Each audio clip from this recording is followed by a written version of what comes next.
Assalamualaikum warahmatullahi wabarakatuh. Salam sejahtera. Ketemu lagi dengan saya Catur Sasongko. Kali ini saya akan membahas tentang tools yang digunakan untuk perencanaan keuangan perusahaan jangka pendek dan ada kaitannya dengan kondisi likuiditas perusahaan.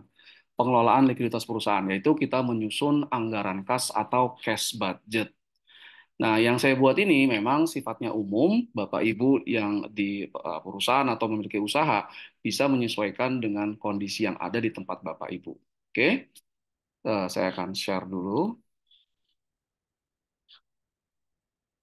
Nah, ini tentang cash budget ya.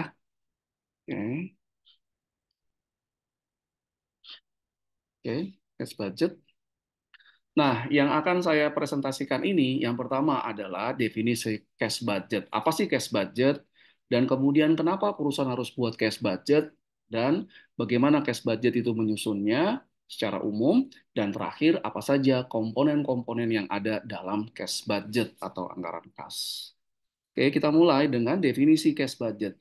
Cash budget itu adalah suatu anggaran yang memperlihatkan arus kas masuk ke perusahaan atau penerimaan kas perusahaan dari penjualan, dari penagihan piutang, dari penerimaan uang muka proyek, dari penerimaan bunga dari investasi dan sebagainya. Selain arus kas masuk juga memperlihatkan arus kas keluar cash budget, pembayaran gaji, pembelian bahan baku, pembayaran utang ke supplier, kemudian pembayaran bunga, pembayaran sewa, dan lain-lain. Ya, selama periode waktu tertentu, bisa 1 bulan, bisa 1 tahun, bisa per minggu, dibuat tergantung dari kebutuhan perusahaan. Nah, jadi dari cash budget ini kita bisa melihat arus kas masuk perusahaan dari mana, kemudian keluarnya kemana, terus apakah lebih banyak yang masuk atau yang keluar. Nah, ini dari cash budget. Nah, kenapa kita harus membuat cash budget? Kenapa manajemen harus membuat cash budget untuk perencanaan? Yang pertama adalah memperoleh pemahaman atas penerimaan kas. Apa saja sumber-sumber penerimaan kas perusahaan? Apakah sumber penerimaan kas perusahaan tersebut bisa berkelanjutan? Dalam artian akan terus diperoleh ke depan. Atau dia sifatnya hanya insidental saja. Saat ini dapat, yang berikutnya belum tentu dapat. Kemudian, kemana uang kas keluar? Apakah untuk bayar gaji, apa untuk bayar utang, apa untuk pembelian bahan baku, apa untuk pembayaran sewa, dan ada nggak yang digunakan untuk pengembangan bisnis atau produk perusahaan ke depan. Nah, berikutnya tujuannya adalah memperlihatkan beberapa aliran penerimaan kas. Ini yang umum saja ya Bapak Ibu. Yang pertama dari penjualan tunai atau kalau Bapak Ibu misalnya katakan sebagai konsultan manajemen kemudian mengerjakan proyek dari klien itu dapat uang muka. Nah, itu juga masuk ke anggaran kas. Kemudian penerimaan kas dari penagihan piutang usaha. Biasanya perusahaan menjual barang dan jasanya itu secara kredit sehingga sumber sumber penerimaan kas yang besar dalam anggaran kas itu biasanya dari penerimaan kas dari penagihan piutang usaha. Nah, dari sini juga sebetulnya kita bisa lihat nanti terkadang kondisi kesulitan keuangan perusahaan itu meskipun penjualannya bagus, pendapatannya bagus, tapi perusahaan mengalami kondisi kesulitan likuiditas, salah satunya biasanya dipengaruhi karena penagihan piutang usahanya yang macet ya, yang tidak terkelola dengan baik. Piutang banyak yang di luar jatuh tempo atau piutang banyak yang menjadi bad debt expense atau tidak tertagih. Kemudian penerimaan bunga dari investasi, misalnya perusahaan membeli surat utang negara, nah atau memiliki deposito. Nah, itu nanti setiap bulannya, misalnya kalau per bulan itu dapat bunga. Nah, itu penerimaan bunga juga dimasukkan. Atau perusahaan memiliki investasi saham di perusahaan yang lain, dapat dividen, waktu-waktu tertentu itu akan masuk sebagai anggaran kas dan sumber-sumber penerimaan kas lainnya. Berikutnya, anggaran kas juga memperlihatkan pengeluaran kas untuk apa saja, misalnya pembelian bahan baku, pembayaran utang dagang ke supplier, pembayaran gaji karyawan, pembayaran sewa, pembayaran beban operasi lainnya, pembayaran pokok utang dan bunga, dan yang lain-lain. Nah, kemudian di anggaran kas kita bisa memperkirakan nanti apakah kondisinya surplus, dalam artian di sini penerimaan lebih besar daripada pengeluaran gitu ya. Nah, ini. Nah, kalau dia surplus, kelebihan uang kasnya akan ditempatkan di mana? Nah, biasanya akan ditempatkan di instrumen-instrumen keuangan jangka pendek karena biasanya nih kadang-kadang surplusnya hanya temporer, nanti akan digunakan berapa bulan kemudian.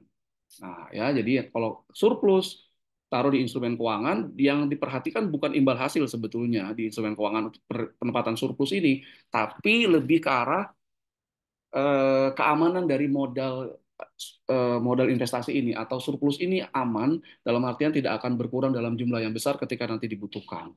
Atau defisit. Nah, defisit kebalikannya berarti penerimaan lebih rendah daripada pengeluaran. Ini bagaimana apa ya, menutupnya? Apakah bisa dengan cara meningkatkan penerimaan kas atau di pengeluaran kasnya ada yang dibuat efisiensi. Kalau sudah tidak bisa lagi, berarti mungkin perusahaan harus pinjam dalam jangka pendek misalnya. Atau pemilik apa menginvestasikan dananya lagi ke perusahaan. Nah, bagaimana menyusun cash budget? Ini masih umum, sangat umum ya Bapak Ibu ya. Yang pertama adalah kita mengestimasi pendapatan dan biaya untuk peroleh pendapatan. Kita estimasi nih pendapatan nanti kira-kira misalnya penjualan produk berapa rupiah, kemudian bahan baku yang untuk dibeli berapa rupiah, tenaga kerja yang harus dibayar dan overhead. Misalnya untuk perusahaan manufaktur, perusahaan jasa mengerjakan proyek, nanti dia dapat pendapatan dari proyek, kemudian nanti biaya untuk dikeluarkan, biaya bahan baku, tenaga kerjanya juga mungkin ada. Kemudian kita menggunakan kinerja di masa lalu untuk memperkirakan pengeluaran di masa depan, utamanya pengeluaran-pengeluaran yang sifatnya fix ya, gaji karyawan, sewa dan segala macam. Kita lihat di masa lalu berapa, berarti nanti kira-kira di masa depan akan terjadi juga seperti itu apa enggak, atau ada penghematan. Dan tentang penagihan piutang, ini penting sekali nih Bapak Ibu ya, penagihan piutang. Idealnya memang tidak ada bad debt expense, tidak ada piutang yang tidak tertagih, semua piutang tertagih. Nah, bagaimana caranya agar semua piutang dapat tertagih? Ya ini di perusahaan harus ada koordinasi kerjasama yang baik antara bagian keuangan, antara bagian operasi atau bagian produksi. Semuanya harus berkoordinasi. Kemudian anggaran kas bisa negatif nih karena pengeluaran kas melebihi penerimaan kas. Apa yang harus dilakukan tadi? Meningkatkan penerimaan kas, melakukan efisiensi dalam upaya untuk mengurangi pengeluaran kas. Atau kalau sudah tidak bisa, mungkin harus dapat pinjaman dan lainnya. Atau menjadi positif, penerimaan kas melebihi pengeluaran kas.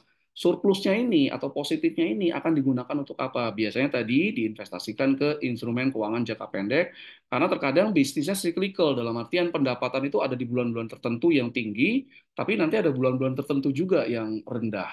Nah, saat pendapatan tinggi itu surplus, taruh di di instrumen keuangan yang aman, modalnya tidak akan berkurang ketika nanti dicairkan. Nah, nanti ketika bulan-bulan di mana penerimaan kasnya rendah, pendapatannya rendah, itu akan dipakai surplus tadi. Nah, komponen cash budget apa saja? Berikut ini adalah komponen dari cash budget. Yang pertama adalah saldo kas awal. Kemudian dia ditambah penerimaan kas. Nah, saldo kas awal ditambah penerimaan kas, ini adalah kas yang tersedia. Nah, kas yang tersedia. Kemudian dikurangi pengeluaran kas dan dikurangi saldo kas minimum. Saldo kas minimum ini adalah jumlah uang kas yang harus ada di perusahaan untuk memenuhi pengeluaran yang dalam satu bulan ya. Jadi kayak menjaga-jaga uangnya. Berapa saldo kas minimum tergantung kebijakan perusahaan. Nah, kemudian penerimaan kas ini kas tersedia dikurangi pengeluaran kas, kurangi saldo kas minimum, kita akan dapat surplus atau defisit. Kalau surplus berarti harus ditaruh di mana, kalau defisit harus ditutup dengan apa, dengan ditambahkan lagi dengan saldo kas minimum. Jadi saldo kas minimum itu sebenarnya sifatnya in out ya, in out. Oke. Saldo kas minimum itu setidaknya setiap bulan itu perusahaan punya saldo kas minimum gitu ya. Nah, kemudian akan jadi saldo kas akhir. Saldo kas akhir suatu bulan akan menjadi saldo kas awal bulan berikutnya. Dengan demikian, berakhir sudah presentasi saya terkait dengan anggaran kas atau cash budget. Terima kasih atas segala perhatiannya. Mohon maaf jika ada kekurangan. Silakan Bapak Ibu jika ingin menghubungi saya ke cs.sasongko@gmail.com. Terima kasih. Assalamualaikum warahmatullahi wabarakatuh. Terima kasih Bapak Ibu sekali lagi. Semoga kita berjumpa lagi di materi-materi berikutnya ya. Assalamualaikum warahmatullahi wabarakatuh. Salam sejahtera untuk kita semua.